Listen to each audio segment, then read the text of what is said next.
이스라엘 민족에게 있어서 가장 찬란하고 눈부신 전성기 시절은 바로 솔로몬 왕이 다스리던 시기입니다.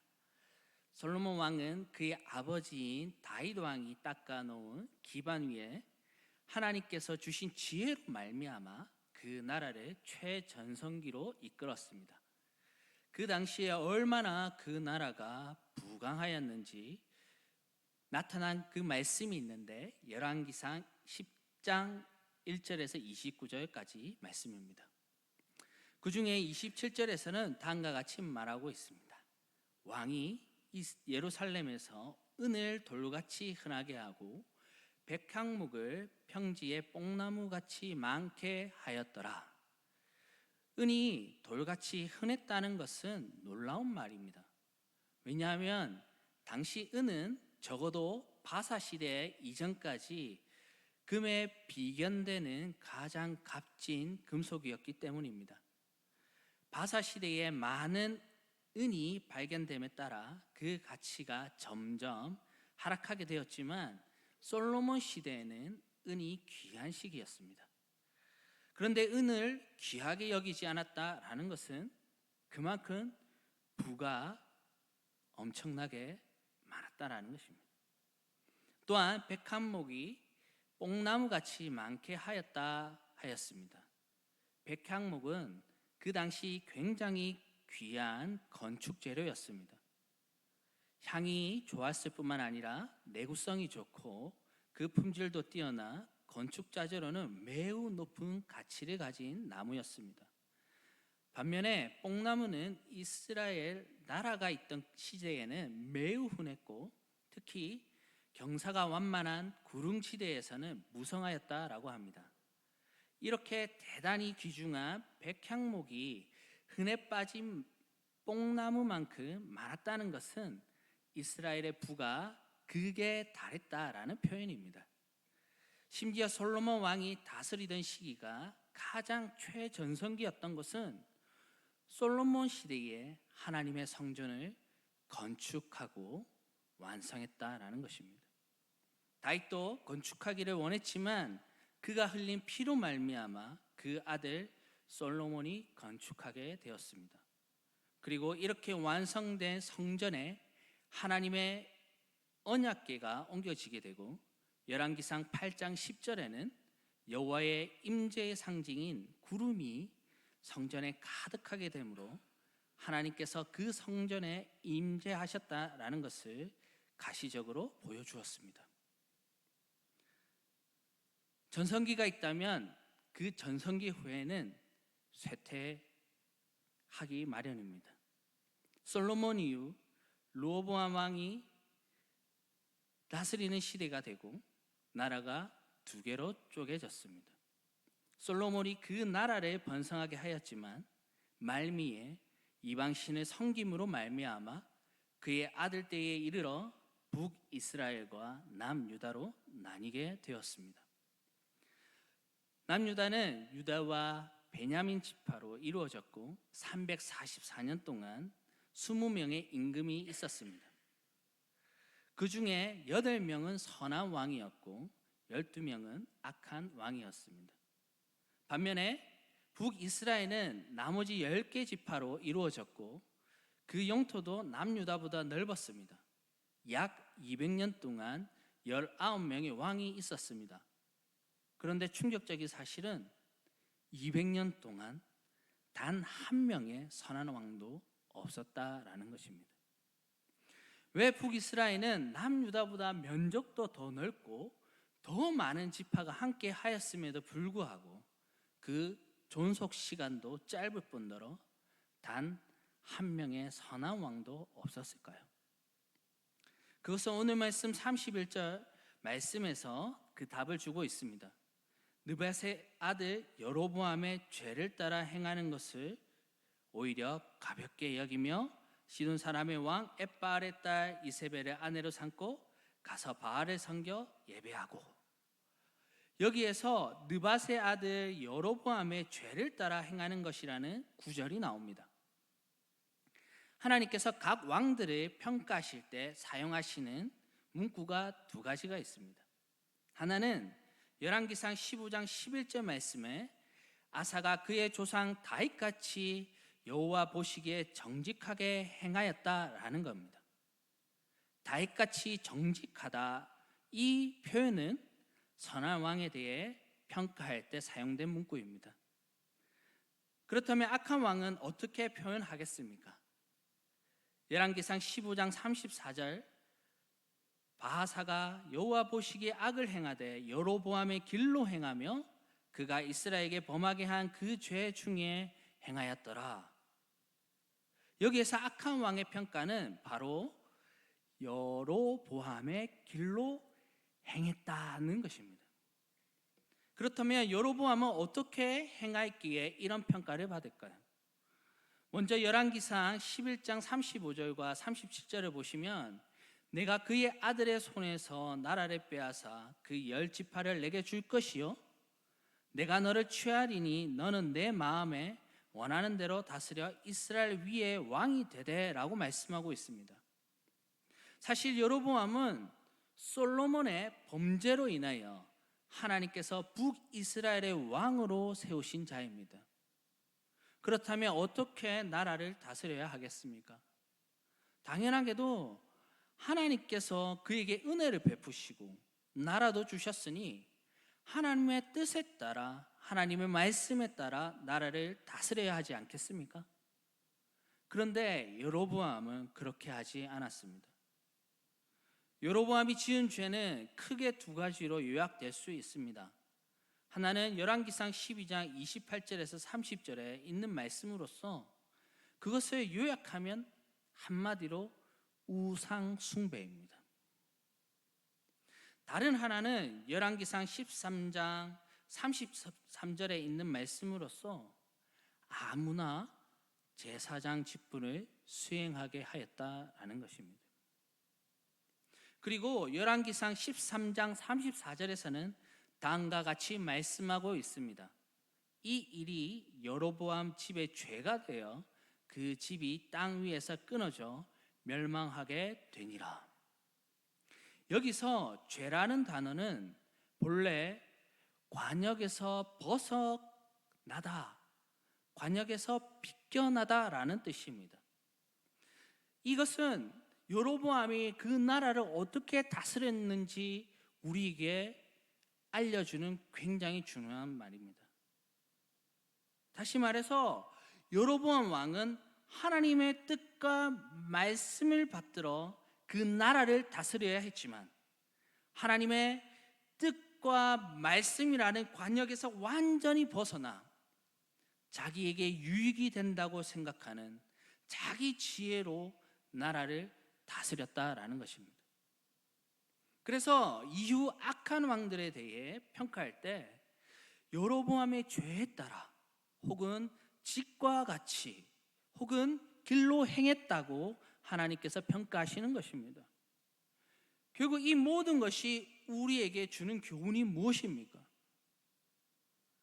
하나님의 말씀과 그 뜻에 따라 살지 않는 나라, 그 백성, 그 집은 결국 악으로 향할 수밖에 없고 하나님을 대적할 수밖에 없으며 결국은 망하는 길로 간다라는 것입니다.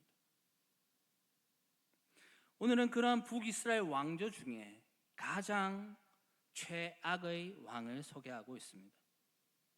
다시 한번 열왕기상 16장 30절에서 31절을 보시면 오므리의 아들 아합이 그의 이전의 모든 사람보다 여호와 보시기에 악을 더욱 행하여 느밧의 아들 여로보암의 죄를 따라 행하는 것을 오히려 가볍게 여기며 시돈 사람의 왕 엣바알의 딸 이세벨의 아내로 삼고 가서 바알을 섬겨 예배하고 라고 말씀하고 있습니다. 여기서 등장하는 왕은 아합 왕입니다. 아합에 대한 하나님의 평가는 느밧의 아들 여로보암의 죄를 따라까지는 다른 악한 왕들과 동일합니다.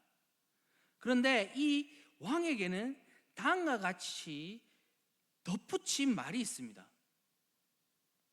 행한 것을 오히려 가볍게 여기며입니다. 이 말은 느바세 아들 여로보암의 죄를 따라 이 행하는 것을 아무것도 아닌 것으로 여겼다라는 말이며, 여로보암이 저지른 그 죄악을 시시하게 보았다라는 말입니다. 그러면서 아합의 죄에 대하여 다음과 같이 말씀하고 있습니다. 첫째로 시돈 사람의 왕 엣바알의 딸 이세벨을 아내로 삼았다고 말씀하고 있습니다. 사실 시돈 사람의 왕 엣바알의 딸 이세벨과 더불어 결혼한 것은 정략적인 이유가 컸습니다. 당시 북이스라엘을 위협하던 아람 세력이 있었습니다. 북이스라엘은 이 아람의 침략에 대처할 필요가 있었습니다. 그래서 북방 시돈과 동맹을 맺었습니다. 아합은 이렇게 이방 여인과 정략 결혼을 함으로 아람 세력을 견제하고자 하였습니다. 그러나 우리가 알다시피 이방 여인과 결혼하는 것은 하나님께서 금하셨을 뿐만 아니라 결국 패망으로 가는 지름길이라는 것입니다. 솔로몬 왕을 보시기 바랍니다. 솔로몬도 그의 지혜와 그 명철함이 얼마나 뛰어났습니까? 그런데 그 지혜로 말미암아 정치와 외교를 위하여 하나님을 모르는 이방 여인들과 결혼을 하였습니다. 그래서 결국 어떻게 되었습니까? 그 지혜로웠던 왕이 하나님을 멀리하고 이방신을 섬기게 되었으며, 영원히 경건할 줄 알았던 나라가 솔로몬 시대부터 금이 가기 시작했습니다. 그리고 그의 아들 르호보암 왕 때는 둘로 쪼개지게 되었습니다. 결국 하나님의 말씀과 명령보다 자기 지혜를 쫓는 결과는 망하는 것입니다. 둘째로 아합의 죄에 대해 성경은 바알을 섬겨 예배하고 사마리아에 건축한 바알의 신전 안에 바알을 위하여 제단을 쌓으며 또 아세라상을 만들었으니 라고 말씀하고 있습니다. 이 말은 무슨 말입니까? 바로 우상숭배한 것입니다. 물론 그 전에도 우상숭배는 있었습니다. 그러나 이전 왕과 아합 왕은 차이가 있습니다. 이전 왕들은 사서로이 우상숭배를 했을지라도 아합처럼 공식 제사에까지 이방 종교를 끌어들이지는 않았습니다. 그리고 사마리아에 바알의 신전을 만들고 그 안에 바알을 위한 제단을 쌓았다고 말하고 있습니다. 여기서 신전은 기본적으로 집이라는 의미를 가지고 있는데, 이 단어는 하나님의 전을 가리킬 때 사용된 단어입니다. 다시 말해서 솔로몬이 수도인 예루살렘에 하나님을 위한 전을 건축하고 그 안에 제단을 쌓았던 것처럼 아합도 바알을 위해 수도인 사마리아의 바알을 위한 전을 건축하고 그 안에 제단을 쌓았다는 것입니다. 그렇게 함으로 아합은 수도 사마리아를 바알 숭배의 중심지로 만들어버렸습니다. 아합은 바알 숭배의 문을 활짝 연 왕입니다. 더군다나 오늘 우리는 성결하는 단어에 주목해야 합니다. 성기다는 단어는 우리가 잘 알듯이 잘 모시어 받들다라는 의미입니다. 그래서 일하다, 봉사하다, 시중들다라는 의미로 쓰입니다.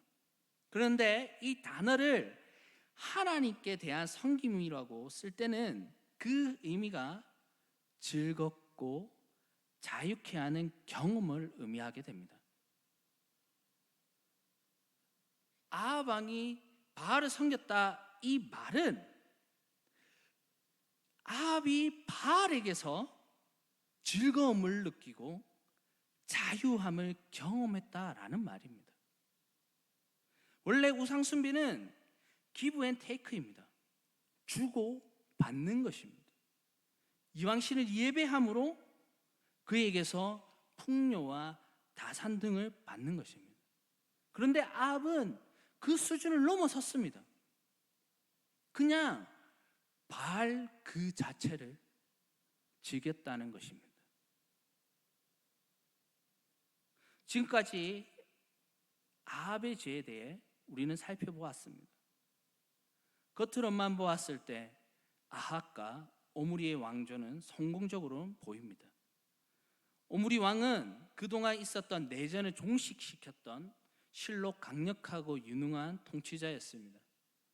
오므리는 모압을 정복하여 공물을 받을 정도로 위세를 떨쳤고, 아수르 왕 살마네셀 2세의 기록에 오므리의 땅 혹은 오므리의 집으로 불린 점으로 보아 당시에 대외적으로도 큰 명성을 떨쳤던 강력한 왕이었습니다.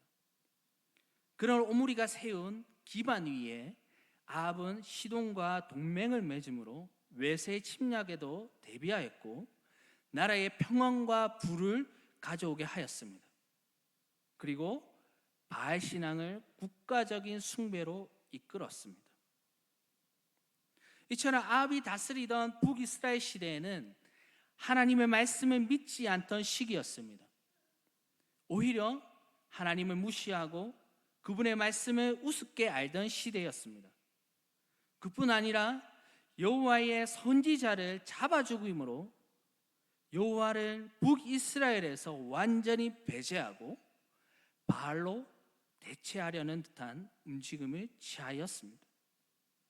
마치 하나님은 진정한 신이 아니고 그저 예전에만 역사했던 그런 별 볼 일 없는 신인 것처럼 여기고 행동을 하였습니다. 무엇보다 아합은 바알에게서 진정한 즐거움과 기쁨을 취하였습니다. 그렇다면 바알을 섬기고 그로 말미암아 겉으로 보기에 나라가 잘 되고 부강하여지고 득세하는 것처럼 보인다고 해서 정말 하나님의 말씀이 무용하고 우스우며 믿지 않아도 되는 것일까요? 아니, 하나님은 살아계시지 않고 역사하시지도 않는 것일까요, 여러분? 절대 그렇지 않습니다. 하나님은 살아계시고 그분의 말씀은 1.1핵도 어김없이 이루어집니다. 오늘 말씀 34절에 보시기 바랍니다. 그 시대에 베델 사람 히엘이 여리고를 건축하였는데 그가 그 터를 쌓을 때에 맏아들 아비람을 잃었고 그 성문을 세울 때에 막내 아들 스굽을 잃었으니 여호와께서 눈의 아들 여호수아를 통하여 하신 말씀과 같이 되었더라. 34절에 나오는 여리고 성은 전략적인 요충지입니다. 이스라엘 민족이 가나안 땅을 정복하기 위해 반드시 점령해야 했을 만큼 중요한 지역이었습니다. 아합은 여리고 성읍을 재건하면 요단강을 가로지르는 길목을 장악할 수 있기 때문에 여리고 성을 반드시 재건할 필요가 있었습니다. 그래서 그는 여리고 성을 재건하려 했습니다. 그런데 여리고 성을 건축하기에는 한 가지 문제가 있었습니다. 그것은 약 500년 전에 눈의 아들 여호수아를 통해 하나님께서 하신 말씀이 있다라는 것입니다. 여호수아 6장 26절에 여호수아가 그때에 맹세하게 하여 이르되 누구든지 일어나서 이 여리고 성을 건축하는 자는 여호와 앞에서 저주를 받을 것이라. 그 기초를 쌓을 때에 그의 맏아들을 잃을 것이요 그 문을 세울 때에 그의 막내 아들을 잃으리라 하였더라. 당연히 아합 왕은 이 경고의 말씀을 무시하였습니다. 그러나 성경은 무엇을 우리에게 증거합니까? 오늘 말씀은 히엘이 여리고를 건축하였다 말씀하고 있습니다. 그리고 그가 그 터를 쌓을 때 맏아들 아비람을 잃었고 그 성문을 세울 때에 막내 아들 수굽을 잃었다고 말씀하고 있습니다. 그리고 중요한 것은 이러한 일이 벌어진 것은 결코 우연이 아니라는 것입니다. 이 사건은 눈의 아들 여호수아를 통하여 하신 하나님의 말씀이 성취된 것입니다. 하나님 말씀은 사람들의 어떠함과 의지, 뜻과 상관없이 시대와 장소를 초월하여 1.1획도 어김없이 그대로 성취됩니다. 사람들은 하나님의 말씀을 무시합니다. 그리고 지금도 수많은 사람들이 성경이 절대적이고 무호한 진리라고 믿지 않습니다. 그러나 그들이 그렇게 믿든지 믿지 않든지 상관없습니다. 지금도 여전히 하나님의 말씀은 살아있고 역사하며 좌우의 날선 어떤 것보다 날카로워서 우리의 심령을 쪼개는 능력이 있습니다. 또한 교훈과 책망과 바르게 함과 의로 교육하기에 유익할 뿐더러 하나님의 사람으로 온전하게 하며 선한 일을 행할 능력을 갖추게 합니다. 사랑하는 성도 여러분, 오늘 말씀을 보시면서 무엇을 생각하시고 무엇을 느끼십니까? 저는 이 말씀을 묵상하면서 말씀에 대한 나의 태도를 결정해야 되겠다라는 감동이 들었습니다. 우리는 어떻게 말씀을 대하고 우리는 말씀에 대하여 어떠한 태도를 가져야 할까요? 첫째로 하나님 말씀을 경외하시기 바랍니다. 아방뿐만 아니라 오늘날 수많은 사람들이 하나님 말씀을 경홀히 여기고 무시합니다. 그러나 성경을 진리로 믿는 우리들은 하나님의 말씀을 경외하여야 합니다. 우리는 두렵고 떨리는 마음으로 말씀을 받들어야 합니다. 왜냐하면 이 하나님 말씀은 반드시 성취되기 때문입니다. 이 말씀 안에 있는 저주는 그대로 이루어집니다, 여러분. 이 말씀에 있는 축복이 그대로 이루어집니다. 그러므로 우리는 이 말씀을 경외해야 될 줄 믿습니다. 둘째로 하나님의 말씀 믿으시기 바랍니다. 믿는다는 것은 신뢰만 하는 것이 아니라 믿는 대로 사는 것을 말합니다. 다시 말해 하나님 말씀을 믿는다는 것은 그 말씀대로 사는 것을 말합니다. 하나님의 말씀의 기준으로 삼아 우리의 삶을 살아가고 하나님 말씀의 기준으로 삼아 우리의 연약한 모습을 슬퍼하며 하나님께서 하나님 말씀에 따라 살아갈 수 있도록 그 하나님께 우리가 끊임없이 간구하고 그 말씀에 따라 우리 삶을 고쳐 나가야 하는 것입니다. 마지막으로 우리는 하나님의 말씀을 즐거워해야 합니다. 시편 1편은 복 있는 사람이 어떤 사람인지 우리에게 말씀해 주고 있습니다. 그 1절에서는 복 있는 사람이 하지 않아야 하는 것을 말씀하고 있습니다. 그리고 2절에서는 복 있는 사람이 하는 것 한 가지에 대해 우리에게 말씀하고 있습니다. 그것은 오직 여호와의 율법을 즐거워하여 그의 율법을 주야로 묵상하는도다. 우리는 하나님 말씀을 즐거워해야 합니다. 이 말씀을 사랑해야 합니다. 세상의 그 어떤 즐거움과 가치보다 하나님 말씀이 기쁨이요 행복이어야 합니다. 오늘 말씀은 하나님 말씀이 아까 같이 악한 왕이 득세하는 시대라도 너무 암울한 시대라도 반드시 이루어지고 성취되어짐을 말씀해 주고 있습니다. 그러므로 사랑하는 성도 여러분, 이 말씀을 경외하시기 바랍니다. 이 말씀을 믿으시기 바랍니다. 그리고 말씀을 즐거워하여 그 말씀을 주야로 묵상하는 성도님 되길 주님의 이름으로 축원합니다. 기도하겠습니다.